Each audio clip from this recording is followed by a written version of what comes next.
Hey, this is Everett De Morier here, and I am the author of The Invention of Everything, as well as the novel 33 Cecils, which is about to become a major motion picture starring and being directed by Matthew Modine, which is really cool.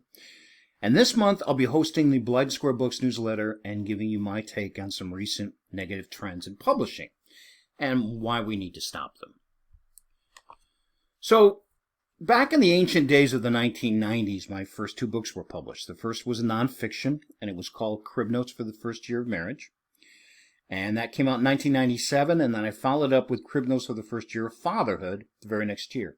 Now, back then, the word published had a very clear and very defined meaning. It meant that a business, called a publisher, believed in your work so much that they decided to partner with you. They would take on all the financial risk. They would edit, develop, distribute, promote, and you would share in the profits. And this was called publishing. Now, back in 1997, if I told somebody, yeah, so I had a few books published, here was the reaction. What? That's amazing. Holy cow, I had no idea you were published. Published? Wow. Hey, let me carry that heavy bag for you. You know, I've been told that my story should be a book. Let me think of it. Just picture this.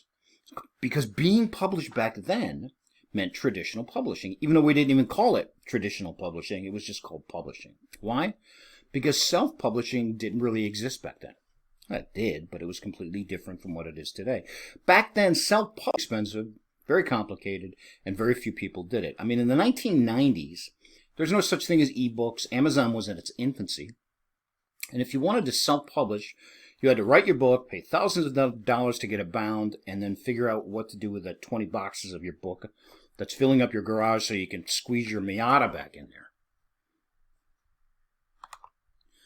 So this has caused a different reaction. So today, when I say, yeah, I've had a few books published, the response is a little different. Ooh, do you have a YouTube channel too?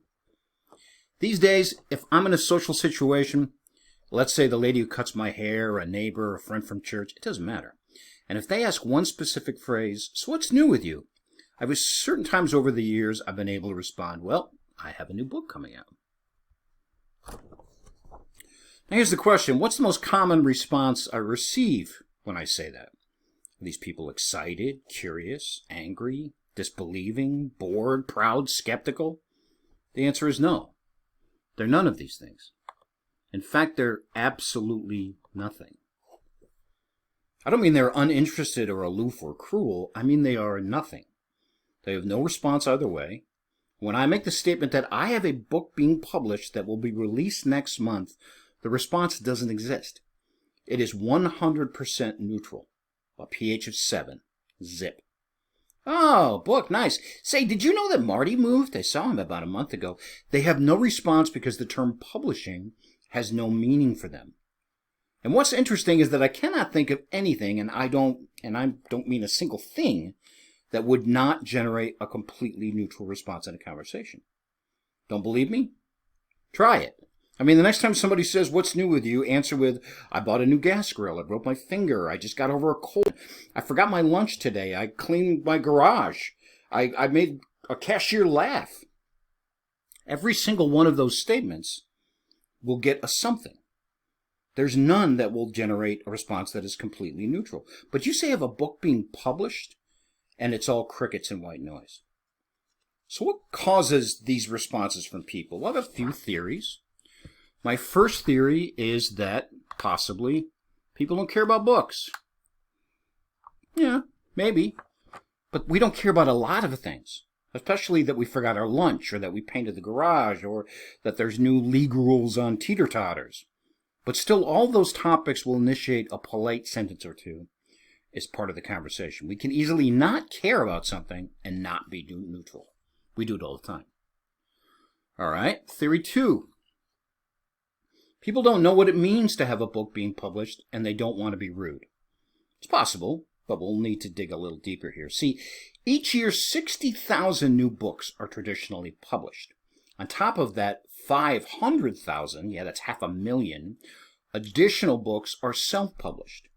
And Amazon has become the universe's biggest bookstore. So why is that bad? Well, what is Amazon's minimum word length for self-published books? Ready? 2,500 words. That's approximately 6 single-spaced pages. So write 6 pages and voila, you're an author. Push the button and you're published.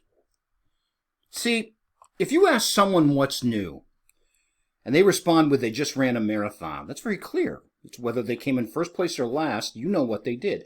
They ran 26.2 miles. But the word published is now distorted. If you could take the author, it could have taken the author 10 years, or it could have taken him a lunch break. You just don't know. And as technology expands, the rules of achievement in writing are becoming, at best, blurred, and at worst, available for sale. The bar isn't being lowered. It's being taken down. It's all becoming neutral.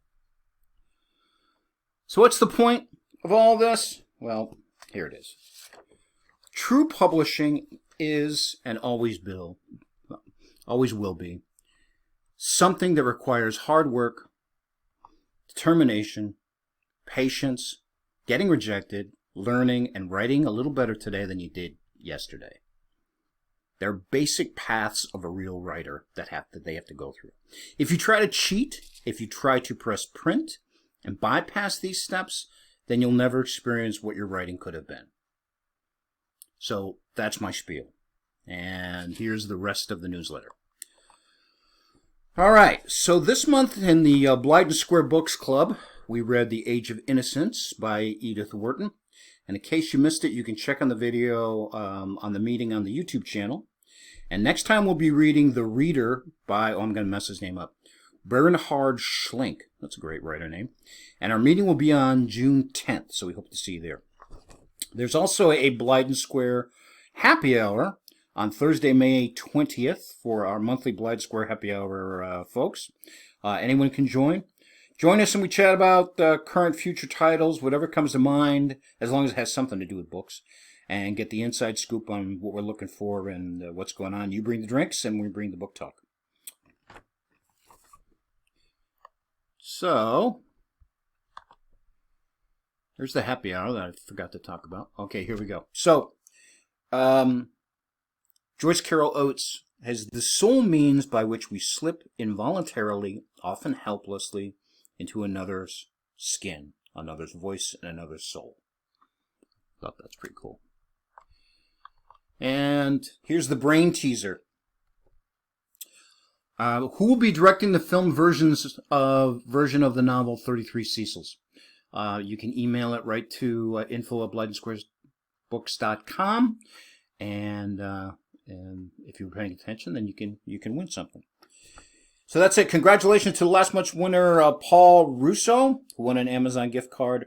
The question was, this one has nothing to do with books, but since we're talking about spring, what is Botticelli's Primavera painted? I have no idea, but obviously Paul did. So that's it. Thank you.